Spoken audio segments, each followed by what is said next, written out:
Olá pessoal, meu nome é Edward, eu sou professor de Física e hoje nós vamos à nossa segunda aula sobre termodinâmica e vamos falar das escalas termométricas.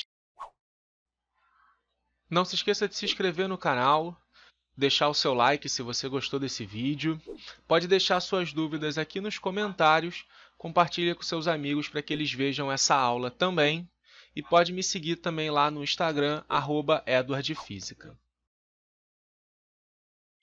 Com certeza você já ouviu falar de pelo menos uma dessas escalas termométricas. Nós vamos falar das escalas Celsius, Fahrenheit e Kelvin.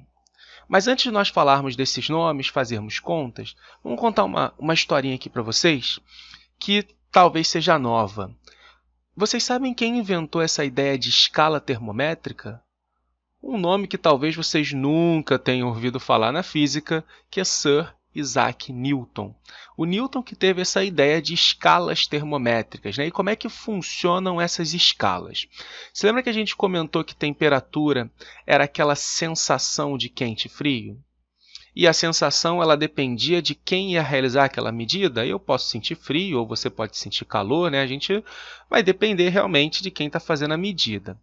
O que o Newton pensou foi o seguinte, olha, vamos pegar dois pontos fixos com propriedades físicas bem definidas, de maneira que os pontos estejam ligados de forma linear, ou seja, uma escala de temperatura ela é sempre linear.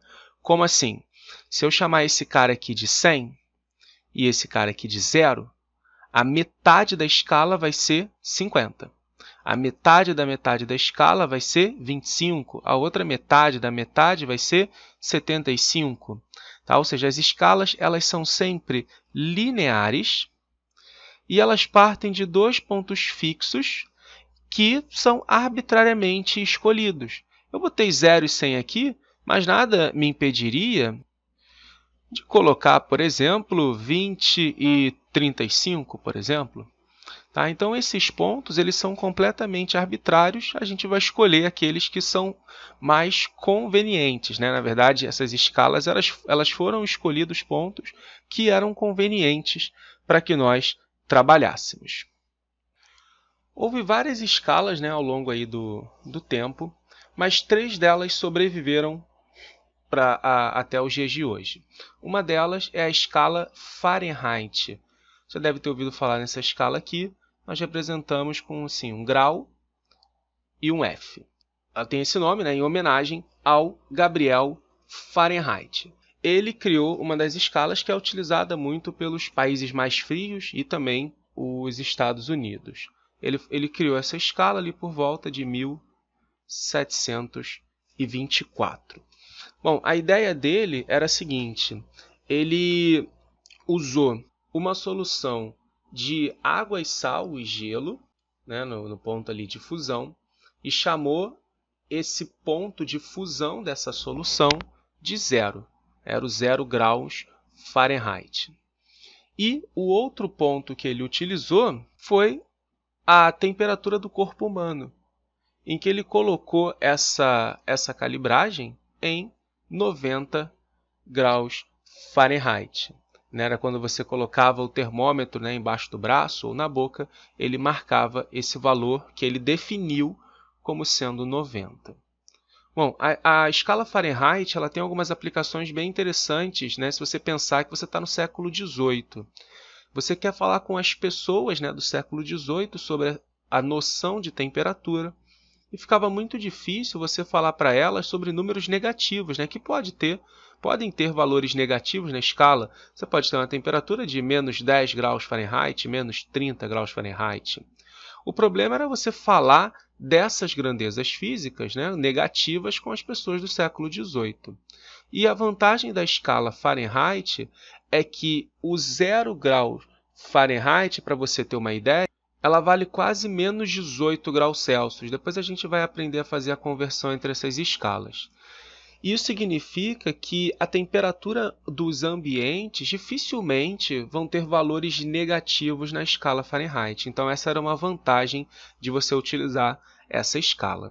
A segunda vantagem é o valor do 100.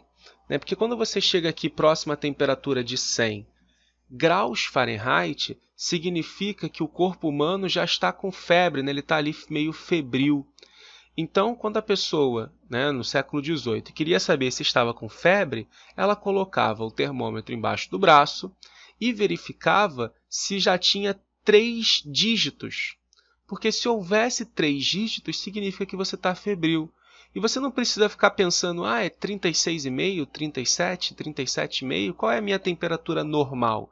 Na escala Fahrenheit, você não precisa se preocupar muito com isso. Deu 3 dígitos, quer dizer que você está com febre, né? Você está com algum problema. A terceira vantagem é que essa escala ela não é dividida em 100 pedacinhos iguais, né? Ela não é uma escala centígrada. Na verdade, ela é uma escala 180 dígrada, não sei se a gente poderia falar dessa maneira. E aí, quando você divide esse cara em 180 pedacinhos iguais, pensando de 0 a 100, significa que você tem uma escala com maior precisão, ou seja, a escala é mais precisa, com menos números depois da vírgula. A nossa próxima escala é a escala que a gente utiliza aqui no Brasil, que é a escala Celsius, em homenagem ao sueco Anders Celsius, né? E a gente representa com um grauzinho assim e a letra C do lado. Ela é uma escala inventada em 1742 e depois revisitada em 1745 para fazer uma correção na escala. Bom, o Celsius ele fez uma escala que a gente chama de escala centígrada. O que seria uma escala centígrada? É uma escala dividida em 100 pedacinhos iguais. É como se fosse, pessoal, o metro. Só para você ter uma ideia melhor, o metro, né, você vai aqui de 0 a 1 metro, você tem 100 pedacinhos iguais aqui divididos, que nós chamamos de centímetro. Então, o metro, de certa maneira, ele é uma escala centígrada, porque ele está dividido em 100 pedacinhos iguais, que é o centímetro. Aqui vale ressaltar, pessoal, que seria errado você falar o valor da temperatura centígrada, né? Então, muita gente fala, não sei quantos graus centígrados. Na verdade, isso está errado. Centígrado é só a divisão. Correto é falar realmente a escala Celsius. Tantos graus Celsius. Então, você tem aqui a escala Celsius, que a gente conhece hoje como o 0, como ponto de fusão do gelo, e o 100 como ponto de ebulição da água, todos medidos na pressão de 1 atm. Mas não era assim. Na verdade, o Celsius tinha feito essa proposta aqui para a escala dele. O 100 como ponto de fusão do gelo e o 0 como ponto de ebulição da água. Você vai falar, caramba, ele estava maluco. Na verdade, ele estava pensando em densidade. Densidade seria a aglomeração dessas partículas, né, das moléculas. Em qual dos estados físicos a água ela tem maior densidade? No gelo, em que as moléculas estão todas próximas ali, uma das outras, formando os cristais, ou no vapor, em que cada molécula fica numa posição diferente? Obviamente é no gelo, né? Então, ele colocou essa ideia de temperatura a partir da densidade. Depois da morte dele, em 1744, no caso, que ele morreu, refizeram a escala, né? Colocaram lá os valores de 0 para o ponto de fusão do gelo e de 100 para o ponto de ebulição da água, para adaptar as noções melhores de temperatura, como a agitação das partículas, né? Quanto maior a temperatura, mais agitadas as moléculas elas se encontravam. E por último, nós temos a escala do senhor William Thomson, Lord Kelvin aí.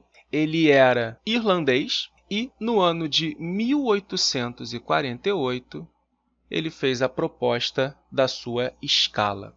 Percebam que tem mais de 100 anos aqui entre a escala Fahrenheit, Celsius e a escala Kelvin, né, que foi mais ou menos o período ali no século XIX, né, do 18 para o 19, quando a termodinâmica começou a ser mais bem entendida como um fenômeno físico. e não apenas como um fenômeno, digamos, da engenharia, né? Muito mais prático e tentar fazer as coisas, fazer as máquinas térmicas e tudo mais.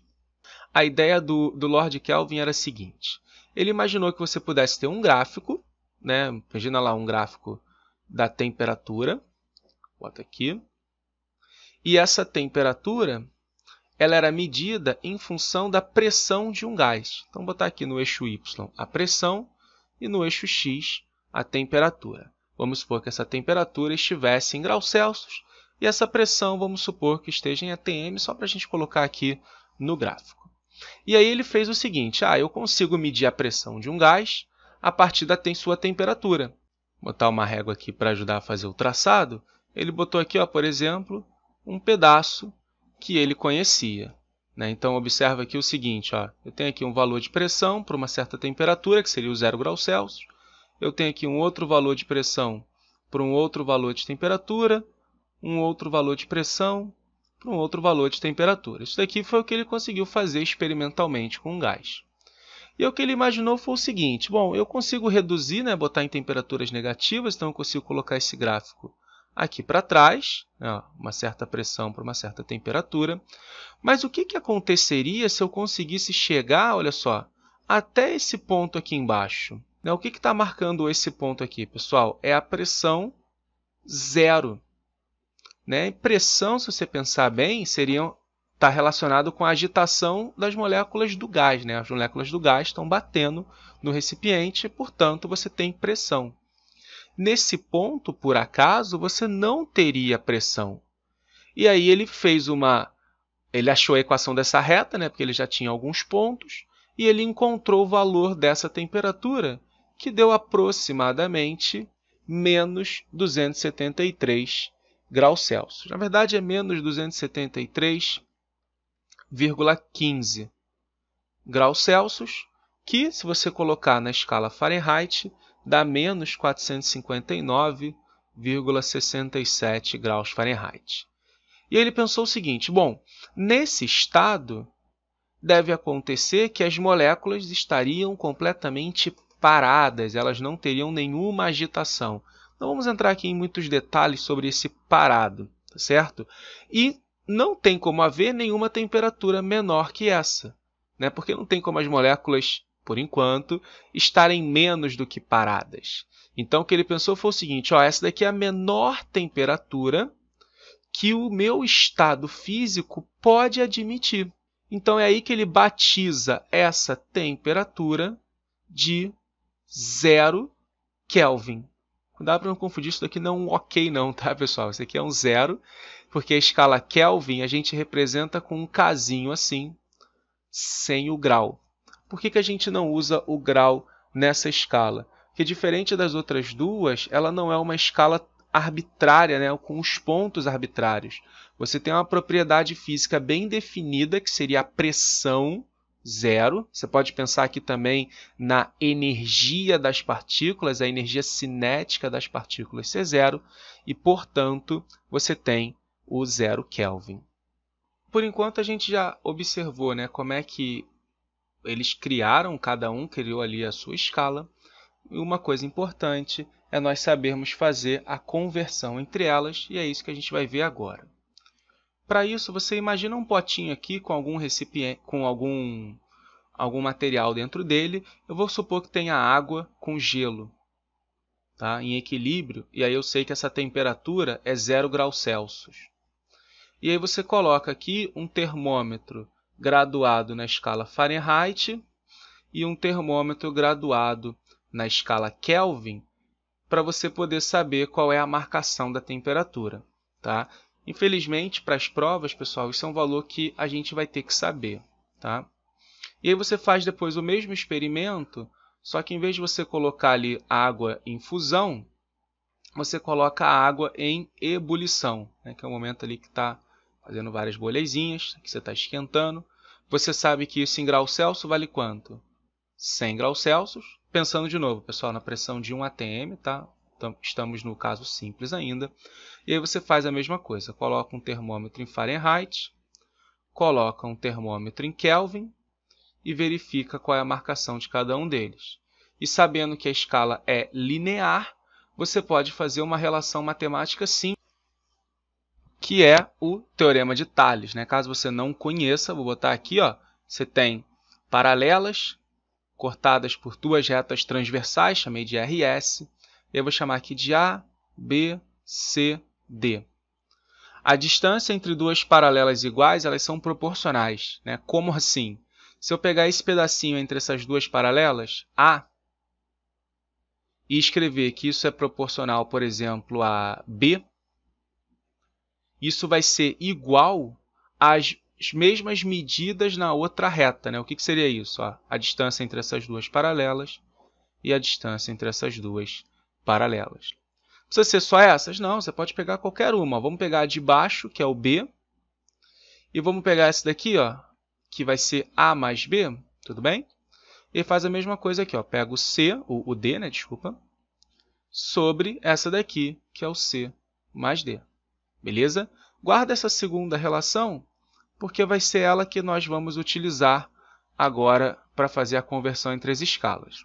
Então, de posse disso e de posse do que os termômetros estão marcando, finalmente vamos à conversão. Então está aqui. As retas brancas são as nossas paralelas, tá? E as retas inclinadas aqui, ou que é o azul, a vermelha e a verde, são os nossos termômetros. Bom, o que nós descobrimos lá é o 0 e o 100, né, que eram os que a gente queria saber. Quando você coloca o termômetro Fahrenheit, ele dá 32 para ponto de fusão da água, do gelo, né, no caso, e 212 para o ponto de ebulição da água. O termômetro em Kelvin marca 273 e aqui marca 373. E aí o que você vai fazer é o seguinte, pessoal, você vai pegar um ponto aqui, não é o meio, tá? É um ponto qualquer aqui, vou chamar de C. Também não precisa estar entre a escala, tá? Pode estar aqui do lado de fora. Estou pegando aqui no meio só para facilitar a nossa conta. Vou chamar esse ponto aqui de F e esse ponto aqui de K. São os valores correspondentes de temperatura. Então, o C equivale a F, que equivale ao K. Assim como o 0 equivale ao 32 ao 273, o 100 ao 212 ao 373. E agora você vai fazer o Teorema de Tales, ou que alguns já talvez ouviram falar, orelhinha, orelhão. Então, ó, orelhinha, orelhão, orelhinha, orelhão. Certo? Então, você vai ficar assim, ó. Essa orelhinha vai de 0 a C, né? Então, ela vale C menos 0. Sobre. O orelhão vai de 0 a 100. Então, é 100 menos 0. Precisa botar o menos 0? Não, é só para poder ficar padrão aqui com o que a gente vai escrever para os outros, ó, que vai do 32 ao F. Então, a distância entre esses pontos é F menos 32, só fazer a diferença. O orelhão vai ser 212 menos 32. Isso é igual, como é que vai ficar na escala Kelvin? K menos 273 sobre 373 menos 273. Então, vamos ajustar isso aqui, ó, C sobre 100, F menos 32 sobre 180, K menos 273 sobre 100. E aqui, pessoal, eu vou optar por separar em duas frações, tá? Eu vou fazer uma transformação entre Celsius e Fahrenheit e depois vou fazer uma outra transformação entre Celsius e Kelvin, tá? Só porque é o mais comum, né? Porque Celsius é a unidade que a gente mais utiliza. Então, vou escrever aqui, ó, C sobre 100 é igual a F menos 32 sobre 180. O que você pode fazer aqui? Simplificar, né? Divide por 20, vai dar 5 e vai dar 9. Conclusão, C sobre 5 é igual a F menos 32 sobre 9. E aqui você entende como é que a gente achou aquela relação, né, do 0 Fahrenheit. É só botar o F igual a 0 aqui, ó. Se F igual a 0, você vai ter que C sobre 5 é 0 menos 32 sobre 9. Passo 5 para lá multiplicando, né? E você vai ver que o C vai dar aproximadamente menos 17,7777 graus Celsius. Agora vamos para outra conversão. A outra conversão ela é C sobre 100 é igual a K menos 273 sobre 100 também. Olha que legal. Você pode cortar o 100 aqui. Com isso, nós vamos ter C é igual a K menos 273. E aí você observa o seguinte, ó, o que acontece no zero absoluto. O que é o zero absoluto? É o zero Kelvin. Bom, no zero Kelvin, se K igual a zero, o C é menos 273 graus Celsius. Tá certo? Então, aqui você tem a relação entre as escalas. Você pode decorar os termômetros, como está aqui, ou você pode decorar as equações direto de transformação entre essas escalas. Uma outra forma de você pensar na conversão entre as escalas é pensar nas amplitudes térmicas. O que significa isso, pessoal? Eu não quero saber agora o valor de temperatura. Eu quero saber apenas em quanto variou a temperatura. Por exemplo, você já deve ter ouvido falar que no deserto as temperaturas de noite elas podem chegar a valores negativos, né? Vamos chutar aqui, sei lá, menos 10 graus Celsius. E elas podem atingir durante o dia, vamos chutar aqui também, temperaturas bem altas, né? Vamos botar 50 graus Celsius. Estou botando aqui como exemplo. Qual é a amplitude térmica que nós temos ao longo do dia? Bom, a amplitude térmica é o tamanho desse cara, né? Que vale 50 menos 10, 60 graus Celsius. Perceba que não tem nenhuma temperatura de 60 graus, mas a amplitude térmica é de 60 graus. Eu quero saber quanto é essa amplitude térmica em graus Fahrenheit. Será que eu preciso converter esse valor, depois converter esse valor, para depois fazer a diferença? Se eu quisesse em Kelvin também, será que eu teria que fazer a conversão de cada um dos valores para depois fazer a diferença? Bom, nós vamos ver que tem um método um pouquinho mais simples, que é o seguinte. Quando nós fizemos a diferença C menos 0, na verdade a gente estava achando a variação, né? De 0 até esse C aqui. E lembra que o 0 é arbitrário, né? Poderia ser qualquer outro valor. Então, em vez de eu escrever C menos 0, eu vou escrever ΔC. A diferença de temperatura, que seria a orelhinha, e o orelhão, que é 100. Já vou botar aqui direto o valor, tudo bem? Em vez de eu colocar F menos 32, eu vou colocar ΔF aqui. E aí, 212 menos 32 é 180. A mesma coisa aqui para o K. E aí, vou separar de novo em duas frações, tá? Só porque vai ficar mais fácil. Uma para o F e a outra para o Kelvin. Então, para o F, fica ΔC sobre 100 igual a ΔF sobre 180. Você, de novo, divide por 20, vai dar 5 e vai dar 9. Então, ΔC sobre 5 é igual a ΔF sobre 9. Então, agora você pode responder essa questão, né? Se o ΔC, se o ΔC que está aqui, ele vale 60, vai ficar 60 sobre 5 é igual a ΔF sobre 9. 60 sobre 5 é 12, então ΔF vai dar 108 graus Fahrenheit.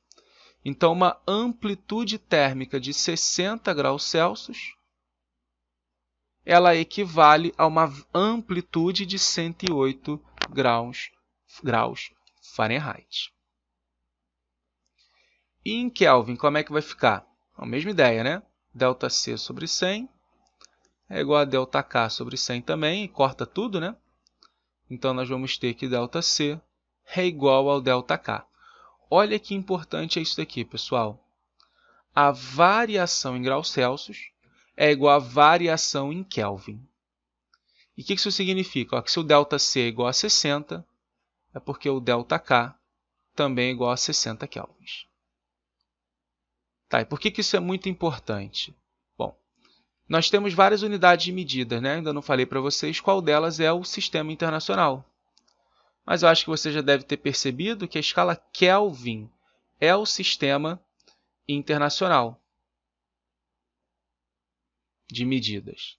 E aí, as nossas temperaturas, né, elas vão estar marcadas na escala Kelvin. Mas se você tiver alguma unidade de medida que tenha na sua fórmula, por exemplo, um delta de temperatura, tanto faz você usar Kelvin ou Celsius. Presta bastante atenção nisso. Somente se tiver o delta de temperatura, tem que ter esse deltazinho aqui na frente, você pode usar tanto a escala Kelvin quanto a escala Celsius. Se não tiver o delta, aí a gente vai usar somente a escala Kelvin na física. Bom, então é isso aí, pessoal. Eu espero que vocês tenham gostado dessa aula. A gente fez uma abordagem histórica ali inicial sobre a criação das escalas termométricas, que talvez esteja novo aí para alguns de vocês. Normalmente as provas cobram esse quadro que está aqui, que é a conversão de unidades ou a conversão entre as variações das unidades. Beleza? Então, até a próxima. Qual é o zero absoluto, Yoga? Vamos, responda-me. Zero absoluto, zero absoluto.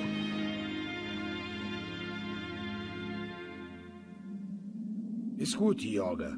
O zero absoluto é a temperatura que congela tudo e que é de 273 graus centígrados abaixo de zero. A essa temperatura, todo e qualquer movimento molecular se detém. Uma vez há algum tempo, ele disse que toda substância é feita de átomo. É isso mesmo, como as pedras, as flores e o corpo, tudo é feito de átomos. Certo. E então, cada um dos átomos se movimenta intensamente e de forma aleatória. A temperatura nada mais é que a escala para mostrar a atividade dos átomos. Se o movimento é grande, a temperatura da substância sobe. Entretanto, se o movimento é lento, a temperatura desce. Será que você está entendendo, Yoga?